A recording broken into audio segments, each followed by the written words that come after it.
क्या इस बार 15 अगस्त को पूरे भारत को लहलुहान करने की कोई बहुत बड़ी अंतर्राष्ट्रीय साजिश रची गई थी? आखिर वो कौन सा खुफिया पाकिस्तान परस्त नेटवर्क है जिसे ध्वस्त करने के लिए भारत के 14 राज्यों में एक साथ आधी रात को ऑपरेशन चलाना पड़ा?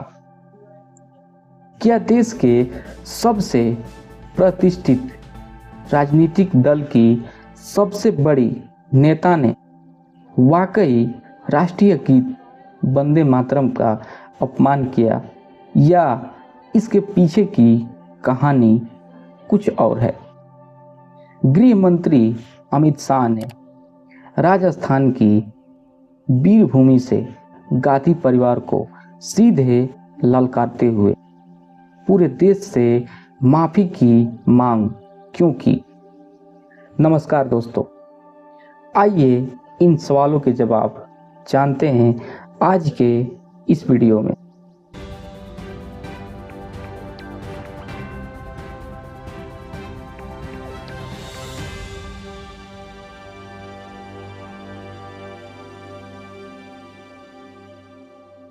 गृह मंत्री अमित शाह ने सोमवार को जो ऐलान किया, उसने देश के दुश्मनों की रीढ़ की हड्डी को तोड़ दी। पाकिस्तान की बदनाम खुफिया एजेंसी ISI के इशारे और फंडिंग पर चल रहे शहजाद भट्टी टेरर नेटवर्क को हमारी सुरक्षा एजेंसियों ने पूरी तरह नेस्तनाबूद कर दिया है। यह कोई छोटा मोटा लोकल गैंग नहीं था। यह नेटवर्क देश के 14 राज्यों में अपनी जड़ें फैला चुका था। एक तगड़े और सीक्रेट ऑपरेशन ने 200 से ज़्यादा आतंकियों और उनके स्लीपर सेल्स को धर दबोचा गया। देश की अलग अलग एजेंसियों ने इस नेटवर्क के खिलाफ 80 से ज़्यादा FIR दर्ज करके जांच को टॉप गियर में डाल दिया है। इनके पास से भारी मात्रा में IEDs खतरनाक ग्रेनेड्स मिले हैं, जिन पर साफ साफ पाकिस्तान ऑर्डनेंस फैक्ट्री की मार्किंग है। यानी सबूत पक्का है कि तबाही का सामान सीधे पाकिस्तान की सरकारी फैक्ट्रियों से आ रहा था।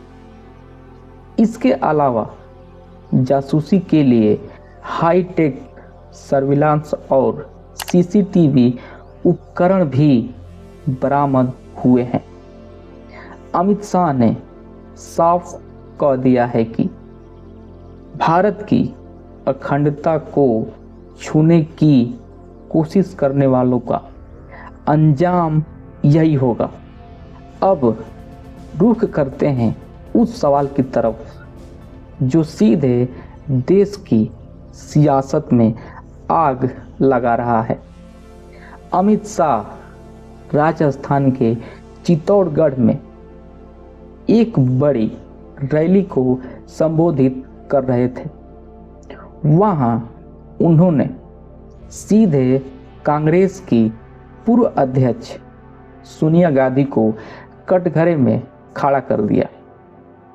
अमित शाह का वो तीखा आरोप, शाह ने जनता के सामने आरोप लगाया कि कांग्रेस के स्वतंत्रता दिवस कार्यक्रम के दौरान जब देश का राष्ट्रीय गीत वंदे मातरम बज रहा था, तब सोनिया गांधी ने कथित तौर पर उसे बीच में ही रुकवाने का इशारा किया।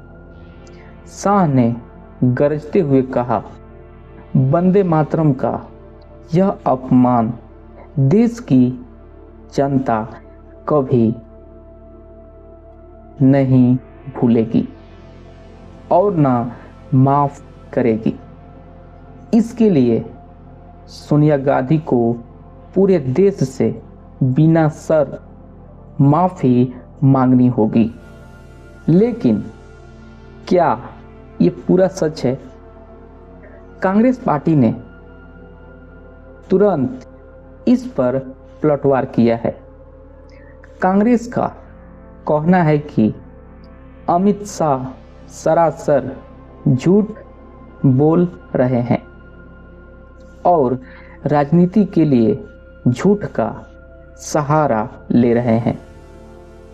कांग्रेस ने सफाई दी कि सोनिया गांधी राष्ट्रीय गीत को नहीं रुकवा रही थी, बल्कि स्टेज पर मौजूद कांग्रेस अध्यक्ष मल्लिकार्जुन खड़गे जी की तबीयत खराब थी, इसलिए वो उनके लिए कुर्सी का इंतजाम करने का इशारा कर रही थी।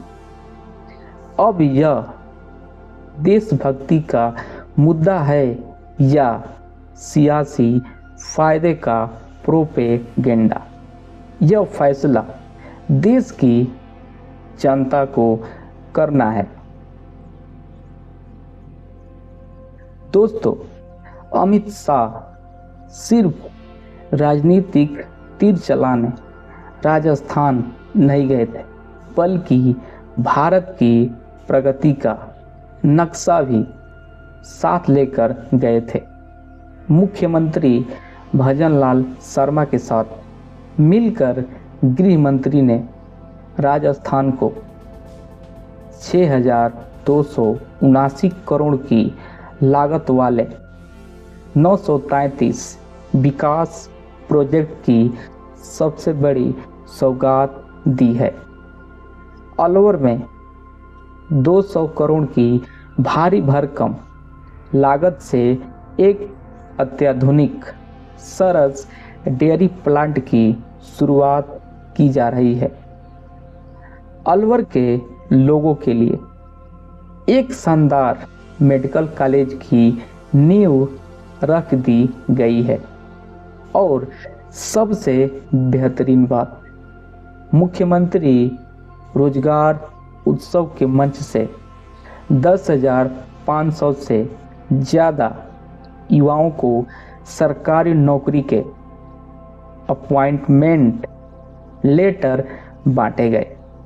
यानी एक तरफ आतंकवाद पर कड़ा प्रहार तो दूसरी तरफ युवाओं के हाथ में रोजगार। तो दोस्तों, ये थे उन सवालों के जवाब। एक तरफ जहां पाकिस्तान के नापाक मासूमों को मिट्टी में मिला दिया गया, वहीं दूसरी तरफ देश के भीतर राष्ट्रीय प्रतीकों को लेकर एक नई सियासी जंग छिड़ चुकी है। अब फैसला आपकी यानी जनता की अदालत पर छोड़ते हैं। जय हिंद।